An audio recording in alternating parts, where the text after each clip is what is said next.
This is hard to believe. Mississippi lawmakers are attempting to return to the Jim Crow era. I'm Tyrone Bowman. This is Tyrone Bowman Tonight. According to an editorial written in the Philadelphia Tribune, the bill would create a separate white justice system. Mississippi's black community is outraged that state lawmakers are moving closer to establishing a separate justice system in Jackson for whites and African Americans. According to Mississippi Today, the proposed new law would let the state's white Chief Justice of the Mississippi Supreme Court and its white state public safety commissioner appoint new judges, prosecutors, public defenders, and police officers to run a new district in the city that includes all the city's majority white neighborhoods. Such a move would create a separate justice system for whites in an area where whites are statistically the majority. And it would happen without a single vote from any of Jackson's 80% black residents for any of these officials. It makes me think of apartheid. Jackson Mayor Chokwe Antar Lumumba said. Three of the bill's principal backers said on the floor of the Mississippi legislature that public safety was the bill's primary goal because of worries about the crime rate in Jackson. But Newsweek reported that some legal experts said that what the Mississippi legislature was trying to do was a way for white conservative politicians to try to hurt the black vote in a way that hadn't occurred since the Jim Crow era. Many Republican lawmakers who voted for the bill live in districts being fought over by groups like the American Civil Liberties Union because they make it harder for black people to vote. But quickly, a retired law professor at Loyola University, New Orleans, and a former lawyer for the NAACP Legal Fund told Newsweek, "I am shocked by this.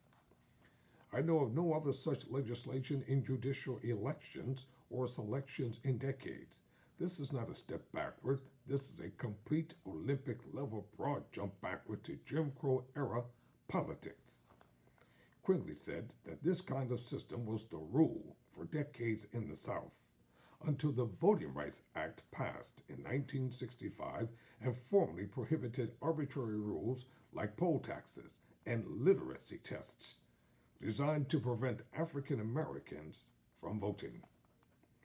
Experts stated that the latest proposals from the Mississippi legislature would likely be unconstitutional because it has a clear racial bias, which is against the 14th Amendment of the United States Constitution. In 2020, Lumumba said he wanted to make Jackson the most radical city on the planet by implementing policies like a universal basic income, a reformed police department, and other progressive policies. Lumumba has been under constant scrutiny from Mississippi's conservative establishment. The Voting Rights Act would have helped Jackson in this case, but the U.S. Supreme Court removed many protections offered by that law.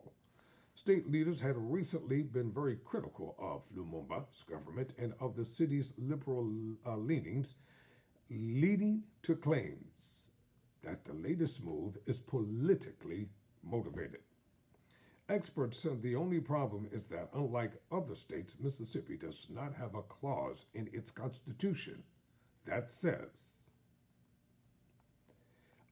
laws can't target one group, which would make this more difficult for the city to challenge in the law in court, or challenge the law in court.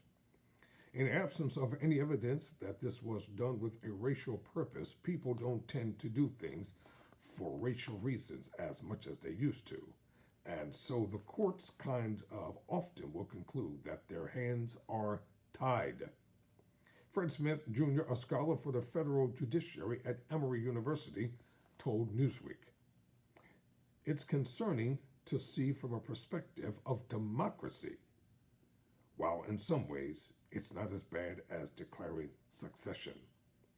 It also is in the sense people's taxes are being invested in a system they cannot democratically control. So this article can be contributed to Stacey M. Brown. And Stacey M. Brown is NNPA Newswire Senior National Correspondent. I'm Tyrone Bowman. Never surrender, never quit.